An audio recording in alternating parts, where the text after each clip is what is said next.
Hello student, welcome. आज हम पढ़ने जा रहे हैं कोवैलेंट बॉन्ड। ठीक है, इसके पहले हमने आयनिक बॉन्ड को कंप्लीट किया था। अब हमें पढ़ना है कोवैलेंट बॉन्ड। कोवैलेंट बॉन्ड कैसे बनता है? तो कोवैलेंट बॉन्ड का मतलब होता है बॉन्ड फॉर्म। ये बॉन्ड कैसे बनता है? Bond form due to mutual sharing of bond form due to mutual sharing of electron between the neighbouring atom. ठीक है, बिटवीन नेबरिंग एटम, यानी दो एटम्स के बीच में, ठीक है, क्या होता है? इलेक्ट्रॉन का शेयरिंग होता है। Okay, so bond form due to the mutual sharing of electron between the neighbouring atoms is called, इसको हम क्या कहेंगे? Is called covalent bond. ठीक है, is called covalent bond. Covalent bond में क्या होता है? शेयरिंग होता है इलेक्ट्रॉन का। ओके, अब ये कोवैलेंट बॉन्ड दो टाइप से इनको क्लासिफाई किया गया है, और वो जो क्लासिफिकेशन है वो दो टाइप से किस पर डिपेंडिंग किया गया है? एक तो this covalent bond is classified into two types on the basis of. ठीक है, पहला जो है वो है on the basis of polarity. ठीक है, on the basis of polarity. और सेकेंड जो इसका क्लासिफिकेशन किया गया है फिर से दो टाइप में, that's depend on the basis of overlapping of atomic orbital. Overlapping of atomic orbital. ठीक है, ओवरलैपिंग ऑफ एटॉमिक ऑर्बिटल्स। और इस ऑर्बिटल्स के बारे में हम ऑलरेडी इसके पहले पढ़ चुके हैं, that's S, P, D and F, जिसमें हम इलेक्ट्रॉन को अकोमोडेट करते हैं। ओके, एस में कितने इलेक्ट्रॉन्स अकोमोडेट किए थे? 2, पी में 6, डी में 10 और एफ में 14। तो कोवैलेंट बॉन्ड क्यों बनता है? क्योंकि दो नेबरिंग एटम्स के बीच में म्यूचुअल शेयरिंग ऑफ इलेक्ट्रॉन होता है। ठीक है, इलेक्ट्रॉन शेयरिंग की वजह से उनमें जो बॉन्ड बनेगा, दैट्स अट्रैक्टिव फोर्स जो फॉर्म होगा, वो उसको हम कहेंगे कोवैलेंट बॉन्ड। अब इसको दो तरह से क्लासिफाई किया गया है। पहला जो क्लासिफिकेशन है वो है on the basis of polarity, और सेकंड जो क्लासिफिकेशन है that's on the basis of overlapping of atomic orbital. ठीक है, एटॉमिक ऑर्बिटल के ओवरलैपिंग पर इसका क्लासिफिकेशन किया गया। ओके, तो सबसे पहला देखते हैं on the basis of polarity. Polarity का मतलब क्या होता है? वहां पर चार्जेस डेवलप हो जाते हैं।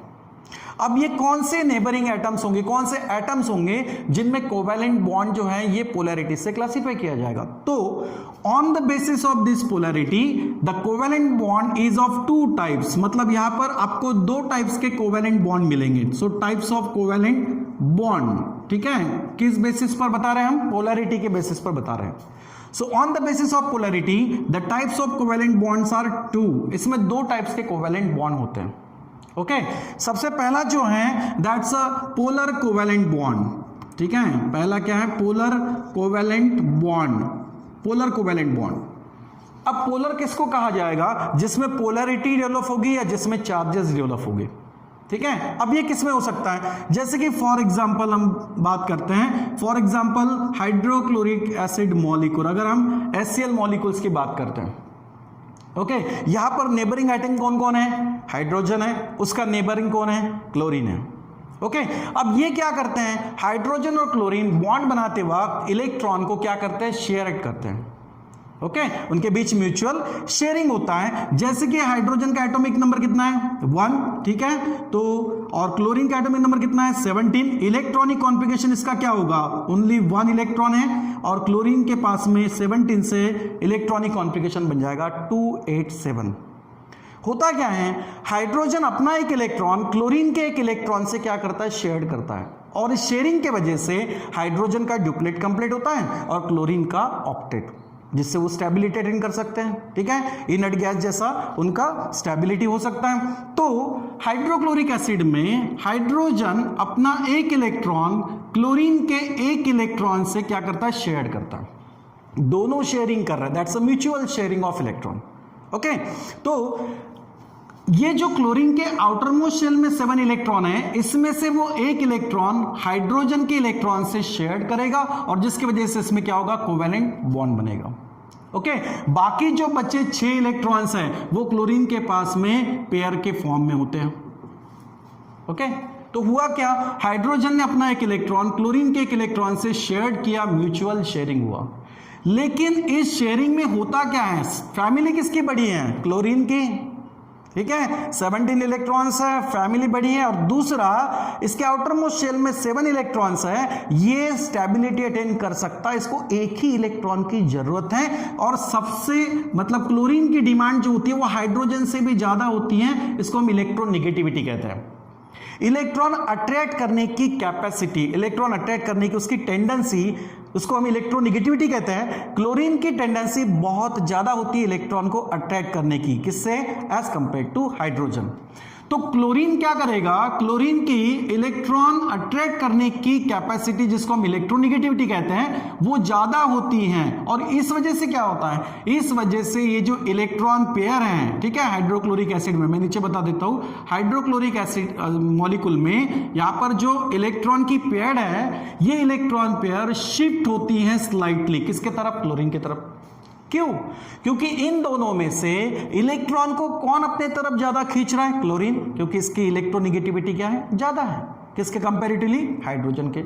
तो होगा क्या, ये जो इलेक्ट्रॉन पेयर है ये थोड़ा स्लाइटली किस तरफ शिफ्ट होती है, क्लोरीन के तरफ। अब इससे क्या होगा, जैसे ही क्लोरीन उस इलेक्ट्रॉन पेयर को अपनी तरफ खींचेगा, क्लोरीन पर एक small amount of partial negative charge develop हो जाता है, जिसको हम माइनस डेल्टा से बताएंगे। So partial negative charge form on the chlorine atom and partial positive charge develop on the hydrogen atom. उन दोनों एटम्स पर क्या डेवलप हो गए, चार्जेस डेवलप हो गए, इसी को कहते हैं पोलैरिटी। ओके तो यहां पर क्या हो गया, hydrogen partial positive charge carry कर रहा है, क्लोरीन क्या कर रहा है, पार्शियल नेगेटिव चार्ज कैरी कर रहा है। क्यों, क्योंकि इलेक्ट्रॉन पेयर को क्लोरीन ने अपनी तरफ क्या किया, खींचा। क्यों, बिकॉज ऑफ इलेक्ट्रोनेगेटिविटी डिफरेंस। यानी ये जो हुआ ये किस वजह से हुआ, बिकॉज ऑफ इलेक्ट्रोनेगेटिविटी डिफरेंस। यहां पर क्या दिखाई दे रहा है, इलेक्ट्रोनेगेटिविटी डिफरेंस होता है, ठीक है, electronegativity difference between the atoms, ठीक है, between that atoms which form the covalent bond. यहां पर ये दो एटम जो है इनमें इलेक्ट्रोनेगेटिविटी डिफरेंस दिखाई दे रहा है। ऐसे केस में जो कोवेलेंट बॉन्ड बनता है उस कोवेलेंट बॉन्ड को हम क्या कहते हैं, पोलर कोवेलेंट बॉन्ड। ओके तो पोलर कोवेलेंट बॉन्ड क्या होगा, it's a bond form between two neighbouring atoms having the different electronegativity. Okay इसको हम क्या कहेंगे, पोलर कोवेलेंट बॉन्ड यानी क्या, the bond form between the neighbouring atoms which is of different electronegativities, उनमें electronegativity का डिफरेंस रहेगा। एक एटम मोर इलेक्ट्रोनेगेटिव रहेगा जबकि दूसरा एटम जो रहेगा वो लेस इलेक्ट्रोनेगेटिव रहेगा। और होता क्या है, इलेक्ट्रॉन पेयर जो है ये मोर इलेक्ट्रोनेगेटिव एटम की तरफ क्या होती है, शिफ्ट होती है, जिससे उस एटम पर पार्शियल नेगेटिव चार्ज, पार्शियल, ठीक है, मतलब उसका वैल्यू कम होगा लेकिन पार्शियल नेगेटिव चार्ज वहां पर डेवलप होगा। और जबकि दूसरे के पास यानी दूसरे एटम के पास में पार्शियल पॉजिटिव चार्ज डेवलप होगा, पोलैरिटी डेवलप होगी, चार्जेस डेवलप होंगे। ऐसे कंपाउंड्स को हम या ऐसे कोवेलेंट बॉन्ड को हम पोलर कोवेलेंट बॉन्ड कहेंगे और कंपाउंड्स को हम पोलर कंपाउंड कहेंगे। ओके तो ये हो गया HCl मॉलिक्यूल्स के बारे में जिसमें पोलर कोवेलेंट बॉन्ड को हमने बताया, ठीक है। दूसरा जो है type of covalent bond, it's a non polar covalent bond, non polar covalent bond, ठीक है, नॉन पोलर कोवेलेंट बॉन्ड। हम क्या बोल रहे हैं, नॉन, इसका मतलब पोलर कोवेलेंट बॉन्ड में जो बातें हमने बताई वो यहां नहीं होती होगी। यानी ये कोवेलेंट बॉन्ड ऐसे नेबरिंग एटम्स के बीच में बनेगा जिनका इलेक्ट्रोनेगेटिविटी डिफरेंस ही नहीं होगा, जिसमें कोई मोर इलेक्ट्रोनेगेटिव या कोई लेस इलेक्ट्रोनेगेटिव नहीं होगा, ठीक है, बिल्कुल सेम होंगे। तो जैसे कि फॉर एग्जांपल अगर इसको हम बताते हैं कि भाई H2 हाइड्रोजन मॉलिक्यूल्स या फिर क्लोरीन मॉलिक्यूल्स, ठीक है, अगर ऐसा एग्जांपल लेते हैं तो क्या होगा, सबसे पहले H2 की बात करते हैं, क्या होगा, हाइड्रोजन अपना एक इलेक्ट्रॉन शेयर करेगा दूसरे हाइड्रोजन के इलेक्ट्रॉन से, ठीक है, जिससे क्या होगा, ये जो H2 मॉलिक्यूल बनेगा ये इलेक्ट्रॉन पेयर बिल्कुल यहां पर सेंटर में रहेगी। वो किसी एटम की तरफ शिफ्ट नहीं होगी। क्यों? क्योंकि दोनों बिल्कुल सेम दिखाई दे रहे हैं, दोनों की इलेक्ट्रॉन अट्रैक्ट करने की टेंडेंसी या कैपेसिटी, इलेक्ट्रोनेगेटिविटी सेम दिखाई दे रही है। ओके, यहां पर कोई मोर इलेक्ट्रोनेगेटिव नहीं है, कोई लेस इलेक्ट्रोनेगेटिव नहीं है, तो इलेक्ट्रॉन पेयर कहां शिफ्ट होगी? कहां शिफ्ट होगी? किसी की तरफ भी नहीं। क्या होगा? बिल्कुल एग्जैक्ट सेंटर में ये इलेक्ट्रॉन पेयर रहेगी। ठीक है, बट शेयरिंग की वजह से इनमें बॉन्ड तो बनेगा। ओके, तो ऐसे बॉन्ड्स को हम क्या कहेंगे? Non polar covalent bond. ठीक है, मतलब क्या होगा? यहां पर इलेक्ट्रोनेगेटिविटी, ठीक है, इलेक्ट्रोनेगेटिविटी ऑफ बोथ एटम, ठीक है, दोनों एटम्स की इलेक्ट्रोनेगेटिविटी क्या होगी? Of both atoms is same. दोनों की इलेक्ट्रोनेगेटिविटी क्या होगी? सेम होगी, जबकि यहां पर इलेक्ट्रोनेगेटिविटी क्या होता है? डिफरेंस होता है। ओके, तो ये हो गया H2। Cl की बात करते हैं, क्लोरीन की। वहां पर 7 इलेक्ट्रॉन से 6 इलेक्ट्रॉन्स की यहां पर पेयर मिलेगी, 2-2 इलेक्ट्रॉन्स की, 1 इलेक्ट्रॉन इसका सिंगल रहेगा। ये क्या करेगा? दूसरे क्लोरीन के 1 इलेक्ट्रॉन से अपने इलेक्ट्रॉन को शेयर करेगा और शेयरिंग करने से इनमें बॉन्डिंग बनेगा। अब ये बॉन्ड जो बन रहा है इसको हम क्या कहेंगे? Covalent bond. लेकिन कौन से टाइप का? पोलर या नॉन पोलर? यहां पर दोनों में इलेक्ट्रोनेगेटिविटी डिफरेंस है? नहीं है। दोनों की इलेक्ट्रॉन अट्रैक्ट करने की जो कैपेसिटी है वो बिल्कुल सेम है, तो ये इलेक्ट्रॉन पेयर कहां रहेगी? बिल्कुल एग्जैक्ट सेंटर में रहेगी। ओके, तो इनके बीच जो बॉन्ड बनेगा वो बॉन्ड क्या होगा? That's a non polar covalent bond. Okay, so covalent bond का क्लासिफिकेशंस 2 तरह से किया गया है। एक तो पहला on the basis of polarity, okay, और दूसरा जो है that's on the basis of overlapping of atomic orbital. तो पहला तो हमने देखा कि भाई पोलैरिटी पर कोवेलेंट बॉन्ड का क्लासिफिकेशंस जो टाइप्स है वो 2 है, एक पोलर कोवेलेंट बॉन्ड और एक है नॉन पोलर कोवेलेंट बॉन्ड। और इन दोनों में हमने कौन से पॉइंट को फोकस किया? इलेक्ट्रोनेगेटिविटी को। इलेक्ट्रोनेगेटिविटी मतलब that's tendency to attract the electron toward itself, खुद के तरफ इलेक्ट्रॉन खींचने की कैपेसिटी जिसकी होती है वो उसको इलेक्ट्रोनेगेटिविटी कहते हैं। ओके, तो पोलर कोवेलेंट बॉन्ड में तो हमें क्या दिखाई दिया? एक एटम्स का इलेक्ट्रोनेगेटिविटी ज्यादा है और दूसरे एटम्स का इलेक्ट्रोनेगेटिविटी कम है, तो electron pair more electronegative atoms की तरफ शिफ्ट होगी, जिससे चार्जेस डेवलप होंगे। अगर चार्जेस डेवलप हो गए, वहां पर पोलैरिटी होगी, तो वो होगा पोलर कोवेलेंट बॉन्ड। ठीक है, और उस कंपाउंड को हम पोलर कंपाउंड कहेंगे। नॉन पोलर कोवेलेंट बॉन्ड में 2 एटम्स जो कोवेलेंट बॉन्ड बनाने जा रहे हैं, जो म्यूचुअल शेयरिंग कर रहे हैं इलेक्ट्रॉन का, वो दोनों नेचर से सेम होता है, मतलब उनमें इलेक्ट्रोनेगेटिविटी डिफरेंस नहीं होता। Electronegativity of both atoms is same. अगर ऐसा हुआ तो इलेक्ट्रॉन पेयर कहां रहेगी? एग्जैक्टली सेंटर में रहेगी, वो किसी एटम की तरफ शिफ्ट नहीं होगी और उससे चार्जेस डेवलप नहीं होंगे। तो ऐसे टाइप्स के कोवेलेंट बॉन्ड को हम क्या कहेंगे? That's a non polar covalent bond, या कंपाउंड्स को बोलेंगे हम नॉन पोलर कंपाउंड। ठीक है, समझ में आया? अब केमिस्ट्री में जब आप आगे पढ़ोगे, ठीक है, हम आगे केमिस्ट्री में और आगे क्या पढ़ने वाले? सॉल्यूशन। सॉल्यूशन में 2 बातें होती है, एक तो होता है सोल्यूट और एक होता है सॉल्वेंट। ठीक है, सोल्यूट प्लस सॉल्वेंट, इससे क्या बनता है? सॉल्यूशन बनता है।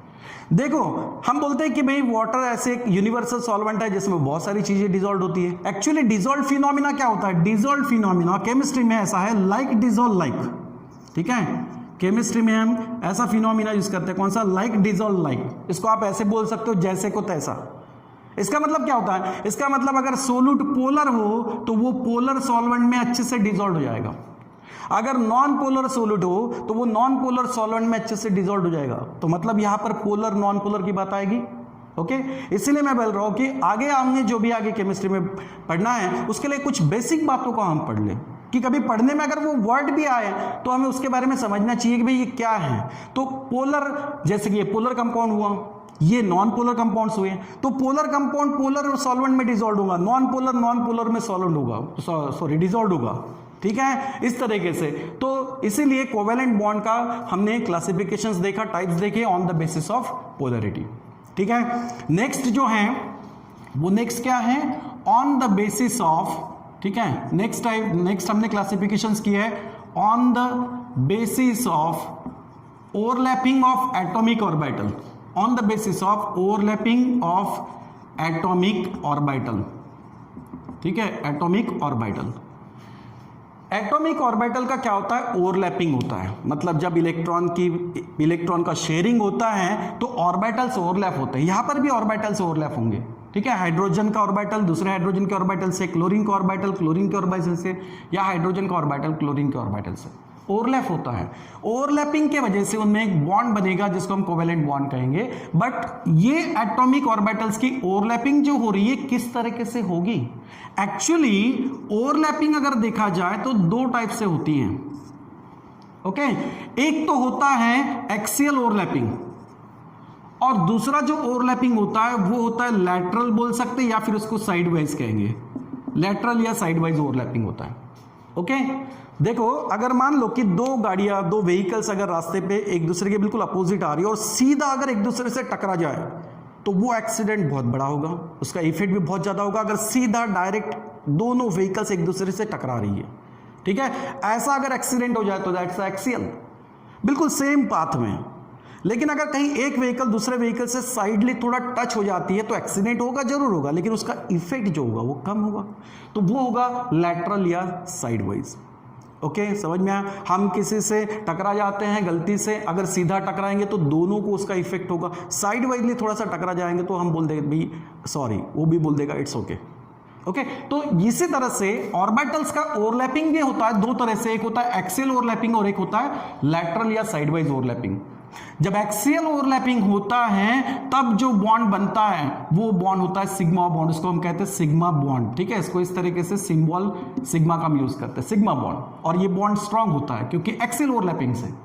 और लैटरल या साइडवाइज ओवरलैपिंग में क्या होता है, पाई बॉन्ड, ठीक है, जिसकी स्ट्रेंथ सिग्मा बॉन्ड से कम होती है, ओके। तो सिग्मा बॉन्ड और पाई बॉन्ड ऐसे दो टाइप्स के बॉन्ड बनते हैं, और वो क्यों बनते हैं? Because of overlapping of atomic orbital. Atomic orbital का ओवरलैपिंग दो तरह से होता है, ठीक है। एक होता है एक्सियल और दूसरा होता है लैटरल या साइडवाइज, ओके। तो classification of covalent bond on the basis of overlapping of atomic orbital, इसमें पहला क्लासिफिकेशन क्या है, ठीक है। पहला है सिग्मा बॉन्ड, ठीक है, सिग्मा बॉन्ड, ओके।